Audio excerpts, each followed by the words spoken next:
السلام علیکم، میں ہوں خالد سعید اور آپ دیکھ رہے ہیں میرا چینل زبان ٹی وی۔ ناظرین کرام، قرآن کریم کو جیسے جیسے ہم سائنسی چیزوں کے ساتھ جوڑتے ہیں، ہمارے دماغ کے اندر نت نئے خیالات پیدا ہوتے رہتے ہیں۔ اس میں کوئی شک نہیں کہ قرآن کریم کی ہر آیت حق و صداقت پر مبنی ہوتی ہے، اور جیسے ہی سائنس ان چیزوں کی تصدیق کرتی ہے، ہمارا ایمان تازہ ہو جاتا ہے۔ آج کی اس ویڈیو میں ہم جانیں گے کہ بحریات، جسے اوشنولوجی کہتے ہیں، اس کے بارے میں قرآن پاک کی کیسی کیسی شاندار آیات موجود ہیں۔ قرآن کریم میں سائنس کے بارے میں 1000 سے زیادہ آیات موجود ہیں، اور 20 سے زیادہ آیات صرف بحریات کو، اوشنولوجی کو، سمندروں کے بارے میں انفارمیشن پرووائڈ کرتی ہیں۔ تو سوچئے قرآن کریم میں کس کس انداز میں اس کو بیان کیا ہوگا۔ قرآن کریم میں اللہ تعالیٰ نے ارشاد فرمایا، مرج البحرین یلتقیان بینہما برزخ لا یبغیان۔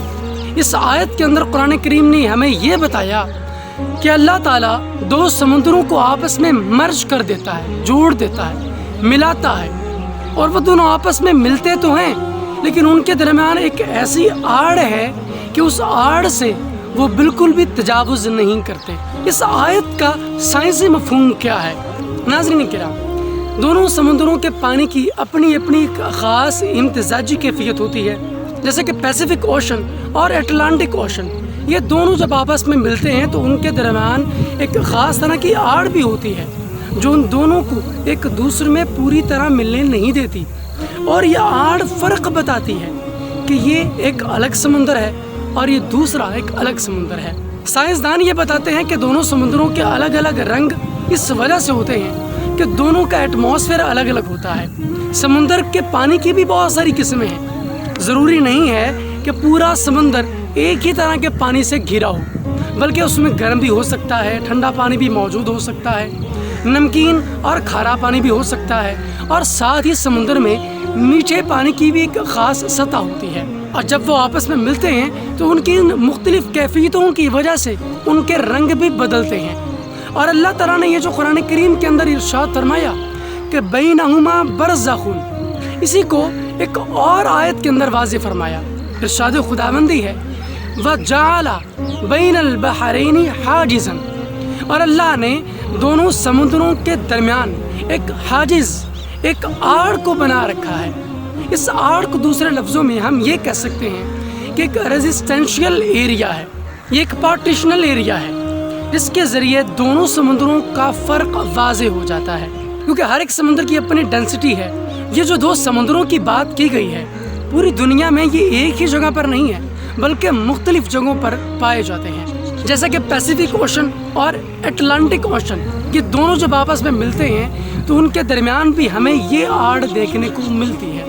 بالکل اسی طرح کیپ پوائنٹ اور کیپ پینسولا میں بھی یہ خاص طرح کی پٹی، جسے حاجز قرآن کریم نے کہا ہے یا برزخ کہا ہے، یہ ہمیں دیکھنے کو ملتی ہے، جس کو سائنسی زبان میں پائکلوکلائن زون کہا جاتا ہے۔ جیسے جیسے پانی کا کھارا پن یا میٹھا پن بڑھتا یا کم ہوتا ہے، ویسے ویسے اس میں بھی تبدیلی آتی ہے۔ قرآن کریم کے اس بیان کی تصدیق ڈاکٹر ولیم ہے نے کی ہے، جو کولوراڈو یونیورسٹی امریکہ کے اندر پروفیسر رہ چکے ہیں اور ماہر ارضیات ہیں، یعنی جیولوجی اور اوشنولوجی کے بہت بڑے پروفیسر ہیں۔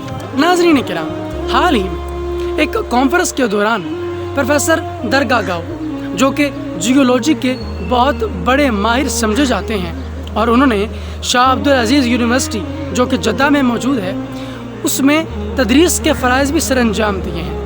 ان سے ایک سوال کیا گیا، وہ سوال یہ تھا کہ قرآن کریم کی یہ جو آیت ہے، او کظلمات فی بحر، اس کے بارے میں ان کا کیا خیال ہے؟ ناظرین، اس آیت کے اندر گہرا اندھیرا بیان کیا گیا ہے، اور سمندر سے زیادہ گہرائی والا اندھیرا کہیں بھی نہیں پایا جاتا۔ یہی وجہ ہے کہ قرآن کریم نے اس کو بطور مثال پیش کیا۔ پروفیسر درگاگاؤ کہنے لگے کہ یہ بات بہت بڑا انکشاف ثابت ہو سکتی ہے۔ اصل میں حال ہی میں ہم نے یہ دریافت کیا ہے کہ جو پانی ہے وہ 7 رنگوں کو جذب کرتا ہے، لیکن یہ 7 رنگ تقریباً 200 میٹر کے فاصلے تک پوری طرح اپنا اثر و رسوخ کھو دیتے ہیں۔ مثال کے طور پر نیلا رنگ، جو کہ بہت کم جذب ہوتا ہے چیزوں میں،